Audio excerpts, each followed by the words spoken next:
السلام علیکم، بسم اللہ الرحمن الرحیم۔ ربی زدنی علما، ربی زدنی علما، ربی زدنی علما، اے میرے رب میرے علم میں اضافہ فرما، آمین۔ باب چہارم ہے اخلاق و آداب۔ اس کا پہلا چیپٹر ہے اسلامی آداب زندگی۔ اس میں ہم کیا سیکھ سکیں گے؟ پہلی بات یہ کہ قرآن اور سنت کی روشنی میں ہماری روز کی روٹین ہے اس کے آداب سیکھ سکیں گے، کھانے پینے اور گفتگو کرنے یعنی بات چیت کرنے کے آداب جان سکیں گے اور اپنی عملی زندگی میں ان آداب پر عمل کر سکیں گے۔ چیپٹر شروع کرتے ہیں کہ اسلام ایک مکمل دین ہے۔ دین اسلام میں زندگی گزارنے کے بہت سے آداب سکھائے گئے ہیں۔ ہم معاشرے میں بہت سے لوگوں کے ساتھ مل جل کر رہتے ہیں، اس لیے ضروری ہے کہ ہمیں زندگی گزارنے کے آداب معلوم ہوں۔ اللہ تعالیٰ نے ہمیں کھانے پینے کی بہت سی نعمتیں عطا کی ہیں اور ان نعمتوں سے فائدہ اٹھانے کے لیے اسلام میں آداب بھی سکھائے گئے ہیں، یعنی ان کا طریقہ کار جن کا ہمیں خیال رکھنا چاہیے۔ کھانے پینے کے آداب درج ذیل ہیں۔ کھانے پینے کے آداب: کھانا کھانے سے پہلے اچھی طرح ہاتھ دھوئیں۔ کھانا شروع کرنے سے پہلے بسم اللہ پڑھیں۔ کھانا دائیں ہاتھ سے کھائیں اور کھانے میں پھونک نہ ماریں۔ کھانا ختم کرنے کے بعد الحمدللہ کہیں۔ کھانا کھانے کے بعد ہاتھ دھوئیں۔ آپ سے سوال کیا گیا ہے کہ کیا آپ جانتے ہیں کھانا شروع کرنے سے پہلے بسم اللہ پڑھنا بھول جائیں تو کھانے کے درمیان پڑھیں بسم اللہ اولہ و آخرہ۔ یہ حدیث پاک ہے، حدیث نمبر درج ہے۔ اس کے بعد دعا ہے الحمدللہ الذی اطعمنا وسقانا وجعلنا من المسلمین مسلمین۔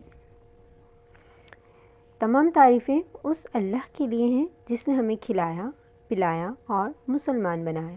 یہ کھانا کھانے کے بعد کی دعا ہے، اس کی حدیث نمبر بھی درج ہے۔ گفتگو کے آداب یعنی گفتگو کرنے کا کیا طریقہ ہے؟ ہمیں گفتگو کرتے ہوئے ان آداب کا خیال رکھنا چاہیے۔ زیادہ اونچی آواز میں نہیں بولنا چاہیے۔ جب دو لوگ آپس میں بات کر رہے ہوں تو ان کے درمیان نہ بولیں۔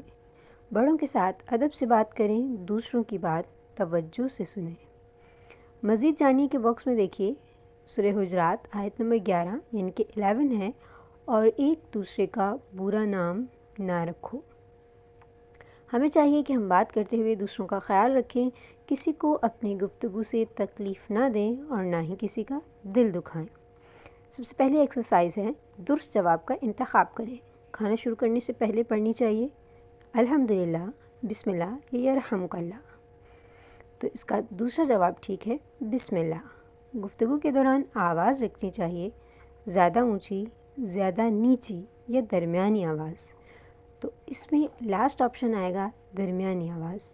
کھانا کھانا چاہیے دائیں ہاتھ سے، بائیں ہاتھ سے یا دونوں ہاتھوں سے۔ اس کا جواب آپ خود لگائیں گے، کون سے ہاتھ سے کھانا کھانا چاہیے۔ سوال نمبر 2 ہے خالی جگہ پر کریں۔ پہلے ہے زیادہ ڈیش آواز میں نہیں بولنا چاہیے، تو یہاں پر آئے گا اونچی آواز میں نہیں بولنا چاہیے۔ نمبر 2، دو لوگ آپس میں بات کر رہے ہوں تو ان کی ڈیش نہ بولیں، ان کے درمیان میں نہ بولیں۔ تیسرا ہے کھانا کھانے کے بعد ہاتھ ڈیش چاہیے، پوچھ لینے چاہیے یا دھونے چاہیے؟ جی، ہاتھ دھونے چاہیے۔ تیسرا سوال ہے درج ذیل سوالات کے جوابات دیں۔ اس کو ہم مارک کریں گے۔ پہلے سوال کا جواب ہے ہمیں زندگی گزارنے کے آداب کس نے سکھائے ہیں؟ تو ہم سوال سے ہی لیں گے ہمیں زندگی گزارنے کے آداب اسلام نے سکھائے ہیں۔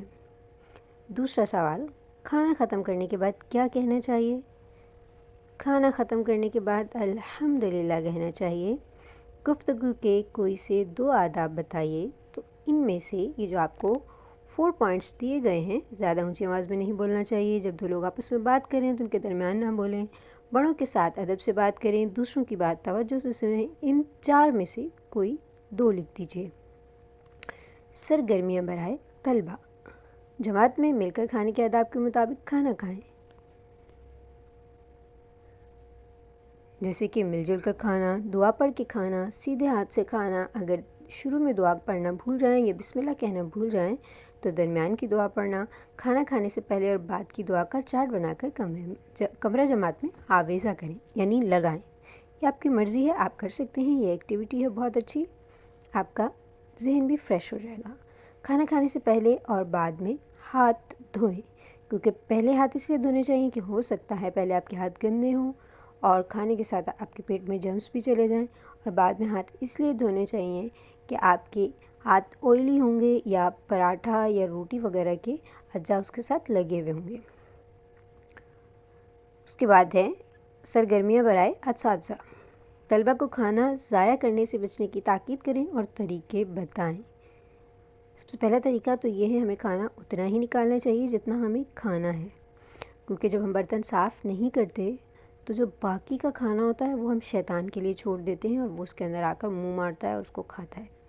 اور دوسری چیز یہ کہ جب ہم برتن کو صاف کرتے ہیں تو حدیث پاک کا مفہوم ہے کہ برتن ہمیں دعا دیتا ہے کہ اللہ جیسے اس نے مجھے صاف کیا تو بھی اس کو اسی طرح صاف رکھنا۔ دوسرا پوائنٹ ہے، گفتگو کے آداب کی کلاس میں بار بار مشق کروائیں، کیونکہ آج کل بچے بہت زیادہ اونچا بولتے ہیں نا اور بہت بدتمیزی کرتے ہیں، اس سے ہمیں بچنا چاہیے۔ تیسرا پوائنٹ ہے، طلبہ کو ان باتوں سے آگاہ کریں جو گفتگو کے آداب کے خلاف ہوں، جیسے کہ میں نے ابھی بولا بہت اونچا نہیں بولنا چاہیے اور تمیز سے بات کرنی چاہیے۔ طلبہ کو بتائیں کہ ہاتھ دھونے کیوں ضروری ہیں، تاکہ ہم صاف ستھرے رہ سکیں اور جرمز ہمارا پیچھا نہ کر سکیں۔ یہاں پر ہمارا چیپٹر ختم ہوا، امید ہے آپ کو سمجھ میں آیا ہوگا۔ اللہ حافظ، جزاک اللہ خیرہ۔